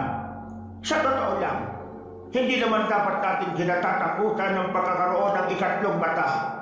Dapat sinasanay natin ang ating sarili at iniensayo patungkol dito. Dahil malaki ang tulong nito sa ating pagkatao. Hindi yan ibinigay sa iyo ng may kapal na wala lang. Kaya gamitin mo. Makakatulong nga kaya kung may babalik ko yung third eye ko? Ay, bahala na. Sa lalim ng iniisip ko, ay di ko na malayang nakatulog na pala ako. Nagising na lang ako dahil sa mahinang hampas ni Elijah sa akin. At pagbangon ko, ay nagsabi na nga sila ng kanilang desisyon na uuwi na kami. Bilang respeto, Kabanong, ay sinang-ayunan ko yun. Nagpaalam na kami kay Aling Ivera at hindi na kinuha ang sobrang bayad. Hindi na rin ako nagkwento na nangyari nung gabi at malog naman niyang tinanggap ang pag-alis namin. Pagkatapos lang mag-almusal, ay dali-dali kaming umalis sa inuupahang bahay at sumakay ng tricycle papunta sa Pantalan. Pagdating doon, ay nagulat kami dahil sa kumpulan ng mga tao na parang nagkakagulo. Nakipagsiksikan kaming tatlo para makita kung anong nangyari. Doon nga tumambad sa aming paningin ang karumal-dumal na pangyayari. Mula sa pamilyar na bangkay ay nakita ko si Kuya Jack duguan. Halos gutay-gutay ang katawan at wala ng buhay. Bigla akong nasuka nang makita ko yun. Habang si Elijah naman ay gulat na gulat din. Si Janice ay umiiyak at yumakap sa kanyang boyfriend. Katulad ko ay takot na takot din sila sa nangyari. Narinig ko pa nga ang girlfriend ng pinsan ko na nagsabi na baka hindi na kami makauwi. Hindi naman kami makakakontak dahil nasa kabilang pangpang pa ang signal ng cellphone. Nausap kagad naming magpinsan ng namumuno pero inabisuhan kami na hindi muna sila magpapabiyahe sa bangka ngayon. Lilipas muna raw ang ilang araw dahil bukod sa Kuya Jack at Kuya Ross, wala naman daw ibang gustong magatid ng bangka sa mga pasahero roon. Nagulat kami nang malaman yon pero wala naman kaming magawa kundi ang maghintay. No choice kami, Kabanong, kundi ang bumalik sa sitio na maraming bawal. Mabuti na lang din ay okay lang kay Aling Evera ang lahat. Pagsapit ng 3:30 ng hapon, habang naghihintay kami ng susunod na mangyayari, ay doon naman biglang umulan ng malakas. Mas lalo tuloy na bigyan ng dahilan kung bakit hindi talaga kami basta-basta makakaalis sa lugar na yon. Ayos lang ba si Janice, Cass? Wala naman siyang mapagpipilian kundi ang maging maayos eh. Saka mas matapang si Janice kaysa sa akin. Kaya don't worry about her, Cass. Pasensya na kayo ha. Nadamay pa kayo sa mga nangyayari. Ako lang dapat to eh. Huy, tumigil nga. Hindi mo rin naman kasalanan eh. Kami ang nag-insist na sumama rito. Sa halip na magmukmok tayo, isipin na lang natin kung paano malalampasan ang mangyayari mamayang gabi. Sigurado, mauulit yung nangyari kagabi. Kaya dapat maging handa tayo. Tama. And get this one. May pocket emergency knife. Ha? Paano ka? Meron ako ditong pocket size rosary. May magagawa ba yun? Ewan, bahala na. Mag-aasikaso muna ako ha. Magpabisi muna tayo para hindi natin maramdaman yung oras. O sige, tama ka. Babalikan ko muna si Janice sa kwarto. Heads up na lang, Cass ha. Nagpakaabala na nga muna ako sa pag-iisip patungkol sa article. Idinagdag ko na lang ang mga masamang nangyari kay Kuya Jack at ang misteryosong bumabalot sa buong nayon. Pasado 5:30 ng hapon ay nagising ako dahil sa katok. Mula sa labas ng bahay, pagkasilip ko sa bintana ay nakita ko si Aling Evera. Lumabas kagad ako. Hindi ko na muna inabala sina Elijah at Janice dahil mukhang natutulog pa rin sila. Ano pong sa atin, Aling Evera? Binaglutuan ko muna kayo ng pagkain dahil alam kong wala kayong naihanda. Eto't kunin mo. Talaga po? Huwag kayong mag-alala dahil walang lason yan o kung anumang iniisip mo. Salamat po. Mamaya ko na lang po ito kakainin dahil tulog pa sila Elijah at Janice. Sabay-sabay na lang kami. Ikaw ang bahala. Iinit mo na lang kung sakali. Opo. Yung bilin ko ha. Huwag niyong kaliligtaan. Huwag kayong mag-alala dahil gumaganda na ang panahon. Bukas baka pwede na kayong makasakay sa bangka. Siguradong may ipapadala at ipapadala ang nandun sa kabila. Dahil may mga iba pa namang dayuhan dito bukod sa inyo. Basta, mag-iingat lang kayo. At huwag susuway sa mga sinasabi ko. Para hindi kayo mapahamak. Opo. Maraming salamat po ulit, Aling Evera. Hindi na nga rin siya nagtagal dahil medyo madilim na gawa ng sama ng panahon. Tumigil na naman na ang ulan pero makulimlim pa rin ang paligid. Kaya kahit wala pang gabi ay may kadiliman na sa labas. Isang dahilan kung bakit nagmamadali ang ginang nakausap ko kabanong. Kinandado ko kagad ang pinto at pagpunta ko sa kusina ay saktong nagising na ang dalawa. Sinabi ko sa kanila kung kanino galing ang ulam. Kaya natuwa sila kahit papaano. Hindi ko na ininit ang pagkain dahil sabay-sabay na kaming naghapunan. Nang matapos na, ay iniwan na lang muna namin sa lababo ang pinagkainan. Medyo nakakatakot na kasi doon sa kusina dahil sa malaking bintana. Mabuti na lang at may grills yun kahit walang kurtina. Nagpunta na kami sa kwarto. Doon na ulit pumwesto sina Elijah at Janice. Gawa ng malamig na panahon at kabusugan ay nakatulog din kami kaagad. Hanggang sa magising ako, pasado 10:30 ng gabi. Nung unay hindi ko pa alam ang dahilan kung bakit ako naalimpungatan. Pero nung tuluyan ang bumalik ang diwa ko, doon ko napagtanto ang tunay na dahilan na nagpagising sa akin. Naramdaman ko na mainit ang bote ng kwintas na suot ko kabanong. Tinapatan ko kagad ang cellphone ng kwintas at tama nga ang hinala ko dahil kumukulo ito. Naalarma ako kagad at lumapit sa pinsan kong natutulog. Inuuga-uga ko siya hanggang sa maalimpungatan na rin. Elijah, kumukulo yung panghudyat. Oo nga no. Takte, hindi lang kumukulo, kundi kulong-kulo. Napalingon kagad kami sa bintana. Doon ay nakakita kami ng anino pero hindi lang ito iisa kundi nasa 3 o 4 yata ang dumaan na yon. Pati mga maihinang yabag nila ay dinig na dinig namin. Dahil na rin sa sobrang katahimikan ng paligid. Nang makita kong itsura ni Elijah na natatakot, doon na rin ako nakaramdam na matinding kaba. Kinuha ko kagad ang pocket-size cross ko at maigpit itong hinawakan. Ang pinsan ko naman ay kinuha niya rin sa bulsa ang emergency knife na binigay ko. Pareho kaming naganda sa posibleng mangyayari. Nilapitan niya si Janice at ginising na rin para maging aware ang girlfriend niya. Pasimple akong nanalangin hanggang sa makarinig kami ng mga alulong sa labas ng bahay. Marami yon at magkakasunod. Dahilan na rin para mas lalong kumulo ang mga kwintas namin. Nagsimula nang umiyak si Janice, kaya inalo-alo siya ng pinsan ko. Ako naman ay nakaantabay lang sa bintana at pinagmamasdan ng mga aninong kanina pa pabalik-balik. Hanggang sa makarinig na kami ng mga tila nagtatawa ng malalalim na boses. Sinundan pa yun ng pagaralgal na ungol na nakakatakot talaga at makapanindig balahibo. Kabanong hindi ako tumigil sa pagdarasal, habang ang dalawang kasama ko ay nananahimik lang sa isang gilid. Diyos ko, huwag niyo po kami hayaang mamatay sa lugar na to. Ingatan mo po kami. Iligtas mo po kami rito. Paulit-ulit ko yung sinasabi hanggang sa marinig namin ang nakangingilong tunog sa bintana. Para bang merong kumukuskus ng matutulis na kuko mula roon. Sinasabayan pa ito ng nakakakilabot na garalgal na ungol na parang naaaliw dahil nararamdaman ng aming takot. At dahil sa tila nakakapasong init ng panghudyat na nakakwinta sa amin, sa sobrang kulo nito ay tinanggal na namin pare-pareho. Hanggang sa makarinig na kami na kumakatok sa main entrance. Mahina lang ito nung una, pero dahil sa hindi namin siya pinapansin, kaya tila pakabog na ang pagkatok. Naalarma kami ni Elijah, kaya napilitan kami pumunta sa sala at harapin doon ang kahit ano. Wala namang problema sa dingding dahil paderito at may kisame ang bubong. Ang ilan din sa mga bintana katulad sa kusina ay naka-grills kaya imposibleng makapasok doon. Ang tanging problema lang talaga namin ay ang main entrance door. Medyo luma na kasi yun. Pinigil pa nga kami ni Janice dahil sa takot. Naintindihan ko naman yun, Kabanong. Pero ipinaunawa namin sa kanya ang dapat naming gawin. Sumama na lang siya sa amin at 3 na kaming nagpunta sa sala. Nang naroon na kami ay tumigil ang pagkatok at pagkalabog. Tila naramdaman ng mga nasa labas na naroon na kami sa sala. Hanggang sa nagulat ako dahil merong nagsalita na pamilyar na boses sa labas.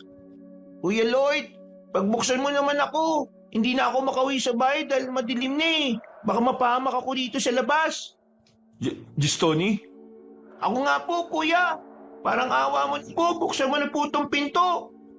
May umahabol sa akin. Papunta po siya rito. Tanga, di mo kami manloloko, no? Alam namin ginagaya mo lang yung boses ni Gistoni. Katulad ng ginawa kagabi sa boses ni Aling Ivera. Tingin mo sa aming mga taga-syudad. Mga gonggong katulad yung mga aswang. Kuya, ako talaga to. Tumigil ka. Ilang beses na namin sinasabi sa iyo na meron kami rito pangontra laban sa inyo. At nalalaman namin kapag may aswang sa paligid. Kapag hindi pa kayo nagsialisan, makakamataya na tayo rito. Ang galing. Pero sige nga, ilang kaming nandito ngayon sa labas. Hindi ko alam, basta marami kayo. Bakit hindi ka lumabas para makita mo kung ilan kami? Ano ko, tanga? Manigas kayo mga hayop kayo, mga aswang kayo. Lubayan nyo na kami. Hindi namin kayo lulubayan. Gagawin lang namin yun kapag meron kayong isinuko sa amin na kahit isa man lang sa inyong 3. Hahagisan ko kayo ng asin kapag hindi pa kayo nagsipag-aalisan. Meron pa kami ritong bawang sa kakalamansi. Ano? Ayaw nyo pa rin umalis, ha? Huwag kayo magpatawa dahil bawal sa lugar na to, mga yan. Doon pa lang sa arko, ini-inspeksyon na kayo. At kapag meron silang nakita, kukunin nila yon at itatapon sa dagat. Nang marinig ko ang salitang dagat, ay biglang may ideyang nag-pop up sa utak ko. Hindi ko na inintindihan ang mga pinagsasasabi ng kung sino-sinong aswang na nasa labas. Dahil kinausap ko na kagad ng masinsinan sina Elijah at Janice. Kailangan natin pumunta sa dagat. Nang ganitong oras? Bakit? Takot sila sa asin, di ba? Oo, anong kinalaman nun? Oo, gets ko na. Ang asin ay gawa sa pinatuyong dagat. Nadali mo, Kas. Pero, kano tayo pupunta ron? Nakita, narinig mo naman, di ba? Marami ang aswang ngayon na nasa labas dito sa inuupahan nating bahay. Paano natin gagawin yun, Aber? Siguradong pagbukas pa lang natin ng pinto susunggaban tayo ng mga hinayupak na yan. Hindi pa man natatapos si Elijah sa pagsasalita ay nakarinig na kami ng ingay sa labas. Pamilyar sa akin ang boses na naririnig kong tila nagwawala sa labas, pero hindi ko lang matandaan kung saan ko narinig. Nakiramdam kami sa paligid dahil ang mga aswang ay parang natuon ng atensyon sa taong nag-iingay. Parang galit na galit ang lalaki at tandang makipagpatayan. Hanggang sa pagkaraan nga ng ilang minuto ay unti-unting nawala ang init at pagkulo ng mga kwintas namin. Nagkatinginan kami ni Elijah at doon na namin naisip na iurong ang lumang sofa para iharang sa pinto. Pero bago pa namin magawa yon, ay may sunod-sunod at parang nagmamadaling makakatok na naman ang gumulat sa amin. Doon ko na hindi napigilan ng mapasigaw sa pagkabigla. Natauhan lang ako nang marinig ang pamilyar na boses sa labas ng bahay. Pinigmasdan ko ang kwintas pero hindi to kumukulo, kaya nakasiguro akong totoong tao na talaga ang kumakatok sa pinto. Aling Ivera? Oo, ako ito. Magbuksan niyo ako ng pinto. Bilisan niyo habang wala pa yung mga aswang. Sige po, bubuksan ko na po. Wait lang, Kas. Paano kung aswang na naman yan? Sigurado akong hindi. Pansinin niyo yung mga kwintas niyo. Oo nga no, hindi kumukulo. Bilisan niyo na habang may oras pa tayo. Wala na nga kaming sinayang na oras. Pagbukas ko nga ng pinto ay tumambad kagad sa aming paningin si Aling Ivera. Tila namumutla pa nga ang mukha niya at talatang takot na takot din. Pero nakakabilib siya dahil nakuha niyang lumabas ng ganong oras kahit mapanganib. Kunin niyo na ang mga gamit niyo na kaya niyo lang bitbitin. Yung mahalaga lang at sumunod kayo sa akin. Bilis! Bakit po? Saan tayo pupunta? Saka sino po yung lalaki nag-iingay kanina? Saka ka na magtanong, Lord. Sasabihin ko sa inyo yan kapag nakalis na tayo rito. Hindi na kayo ligtas dito.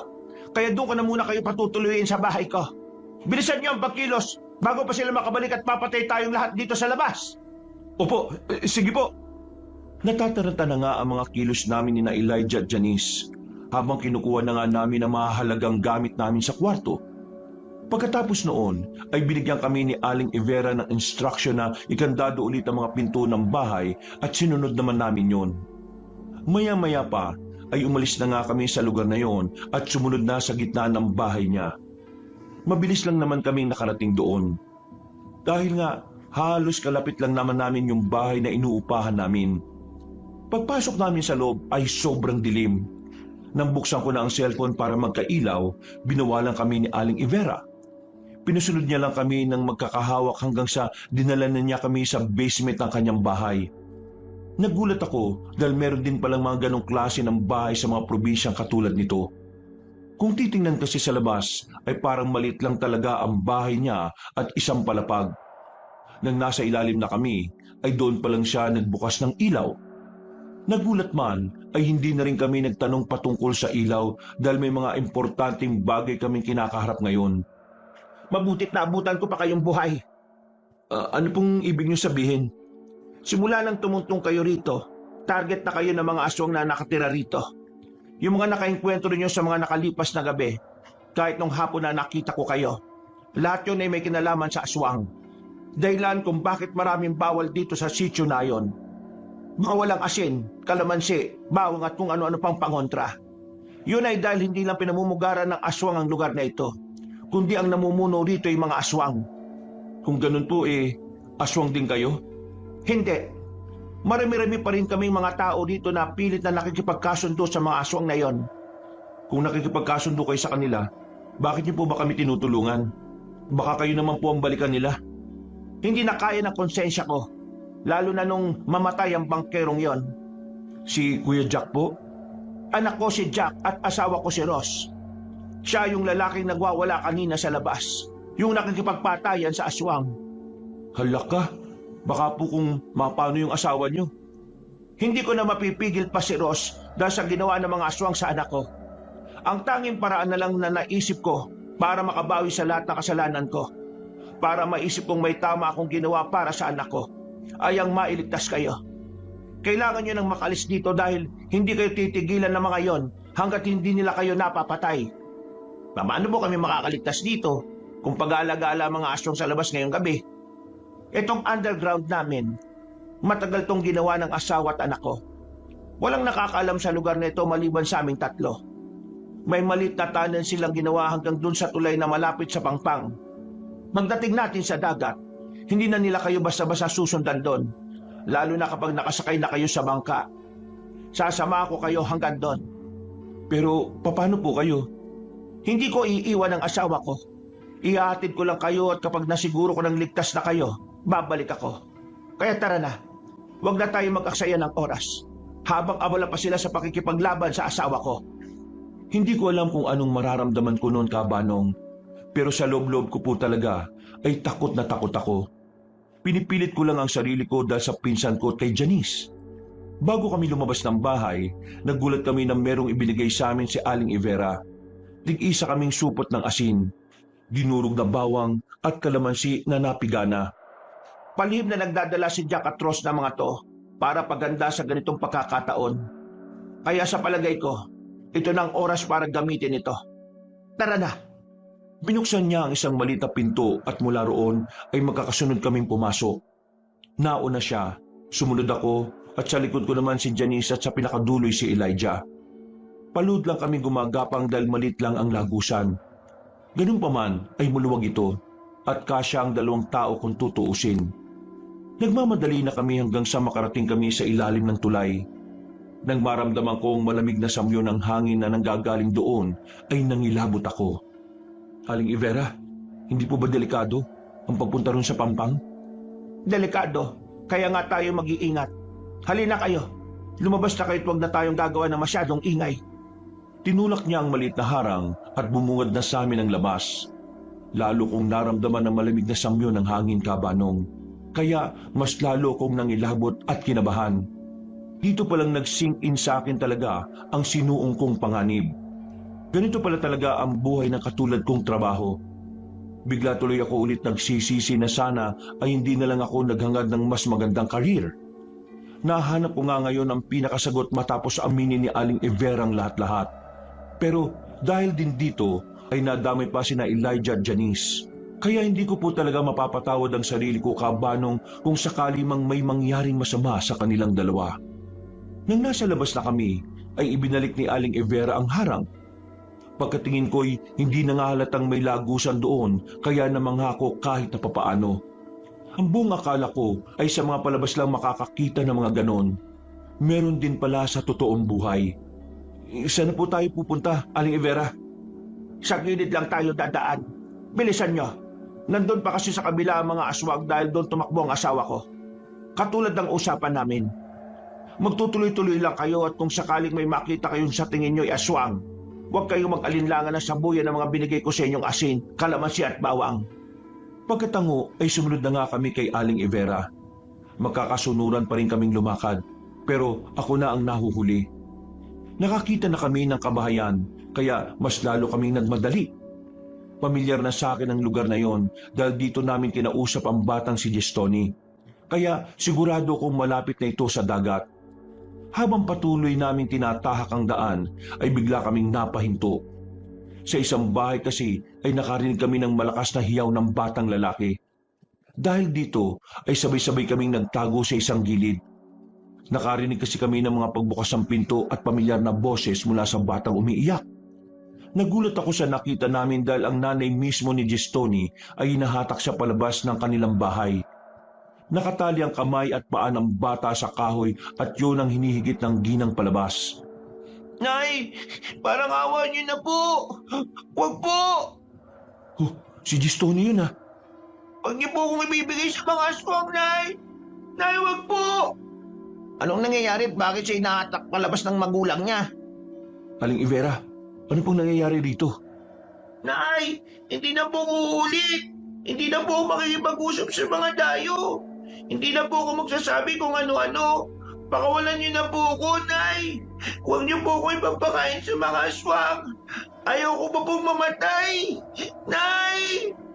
Napahinto ako at patuloy na napatingin sa pagmamakaawa ng batang lalaki. Nang lingunin ko si Aling Ivera ay kita ko sa mga mata niya ang lungkot pero wala siyang magawa. Para bang nasanay na lang din siya sa mga ganitong klase ng eksena. Aling Ivera, hindi po ba natin ililigtas si Gestoni?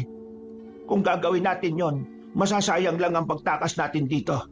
Kaya pakiusap ko lang sa inyo, huwag na kayong makialam pa sa mga taga-baryo.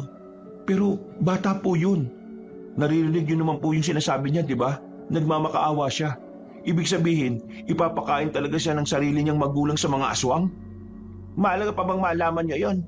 Iligtas niyo na lang ang mga buhay niyo at umalis na kayo rito habang may oras pa. Hindi po. Ililigtas ko po yung batang yun. Hindi na nga ako nakapagpigil pa pero nagulat ako nang bigla akong hawakan ni Elijah at Janice sa magkabilang balikat. Hindi sila nagsalita pero habang umiiling sila pareho ay kita ko sa mga mata nila ang pinaghalong lungkot at takot. Pumikit ako't ikinalma ang aking sarili para makapag-isip-isip. Hanggang sa makarinig na kami ng nakakakilabot na ingay malapit kay Gistoni at sa nanay niya. Dahil dito ay lalong nagkakakawag at nagmamakaawa ang walang kalaban-laban na batang lalaki. Sinubukan ko ulit lumapit pero mas sumigpit din ang kapit sa akin ni na Elijah at Janice.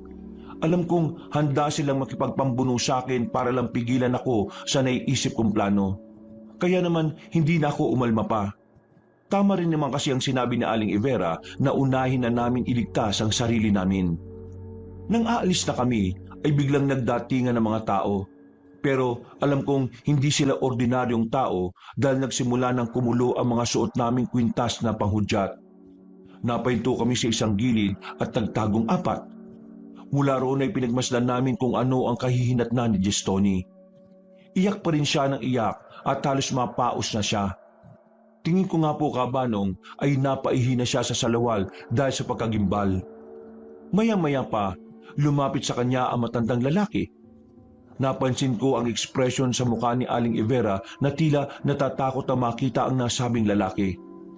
Ganon din ang mukha ng nanay ni Gistoni, lalo na ang nasabing batang lalaki.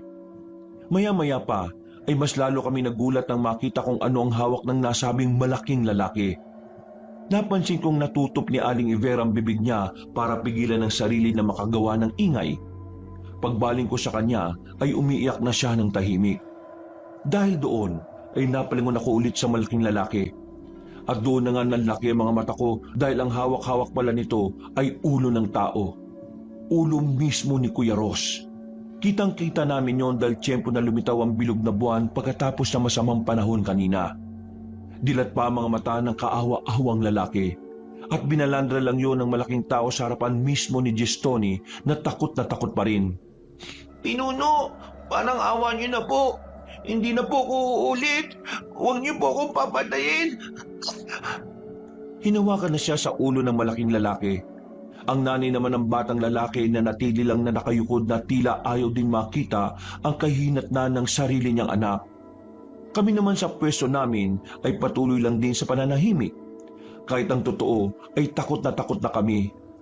Ayaw ko nga sanang makita ang mga nangyayari pero hindi naman kami makaalis sa lugar dahil napapalibutan na yon ng mga aswang na nag-anyo pang tao. Nagkakakawag si Gistoni pero helpless siya kabanong dahil nakatali ang mga kamay at mga paa niya. Tanging pag-iyak at pagmamakaawa lang ang kaya niyang gawin sa mga oras na yon. Kami naman ay pag-antabay lang sa mangyayari. Pinuno, naislapan po ako. Nagbibiga po ang ulo ko. Nay, tulong! Ayaw ko po mamatay. Gulat na gulat kami sa ginawa ng tinatawag nilang pinuno. Hindi ko sukat akalain kabanong na makakasaksi ako ng ganoon klase ng krimen. Ang isang walang kamuwang-muwang na bata, isang kaawa-awang bata ay walang awang piniga ang ulo na parang itlog. Napapikit ako sa sobrang pagkabigla. Ganon din si Elijah at Aling Ivera. Si Janice naman, kamuntikan ng mapasigaw. Mabuti na lang ay natakpang kaagad ng boyfriend niya ang bibig niya. Nanatili kaming nasa pwesto habang pinagmamasdan ng kaawa-awang sinapit ni Gistoni. Feeling ko tuloy ay kasalanan ko na naman ang nangyari sa bata.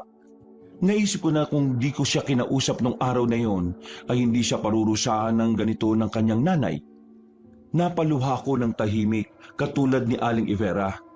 Pero ang pagluhang yon ay napalitan kagad ng takot matapos kong makita ang unti-unting pagpapalitan nyo ng tinatawag nilang pinuno.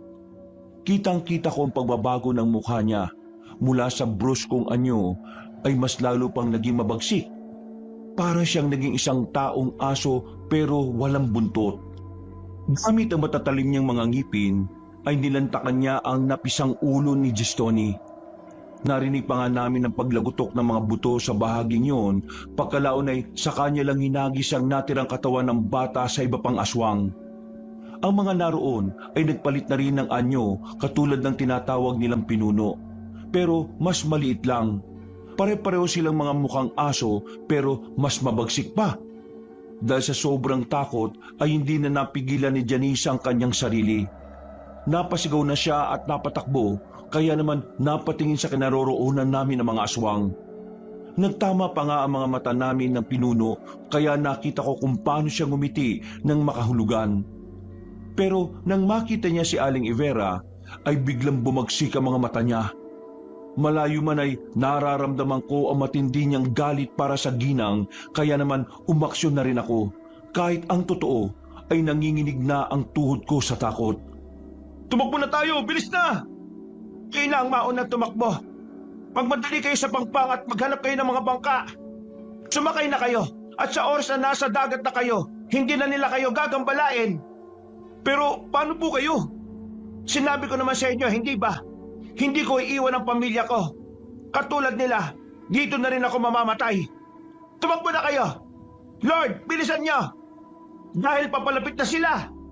Wala na nga akong nagawa kundi sundin ang sinasabi ng ginang. Sinundan ko na kaagad sina Elijah at Janice na nauna ng tumakbo. Hindi na ako lumingon sa likod, pero naririnig ko pa rin si Aling Ivera na panay ang sigaw at mura. Nagpahid na lang ako ng mga luha ko habang nanginginig na dinudukot ang asin, katas ng kalamansi at ang dinurog na bawang sa bulsa ko. Ilang saglit pa nga, nang malapit na kami sa pangpang, ay saka naman kami naabutan ng nasa 3 taong aso na aswang. Hindi ko alam ang tawag sa kanila nung mga panahon na yon, pero nalaman ko na ang ganong klase pala ng aswang ay tinatawag na asbo. Sa taranta ko ay sinabuyan ko na lang sila ng asin, pero hindi naman tumama. Nakita ko kung paano sila nagtatawanan na parang akong kinukutya. Kaya dahil sa inis ay sinugod ko sila. Nagulat din ako sa sarili ko dahil nalundagan ko at kinagat sa tenga ang isang asbo. Pero binalandra lang ako nito. Mabuti na lang talaga ay nasa buhanginan kami, kaya hindi ako masyadong nasaktan. Tumayo kagad ako at kagad sinaboy sa kanya ang katas ng kalamansi. Tumama ito sa mga mata ng aswang, kaya nagsusumigaw yon habang umaatras. Hindi pa ako tumigil dahil habang natataranta ang nasabing aswang ay sinamantala ko ang pagkakataon.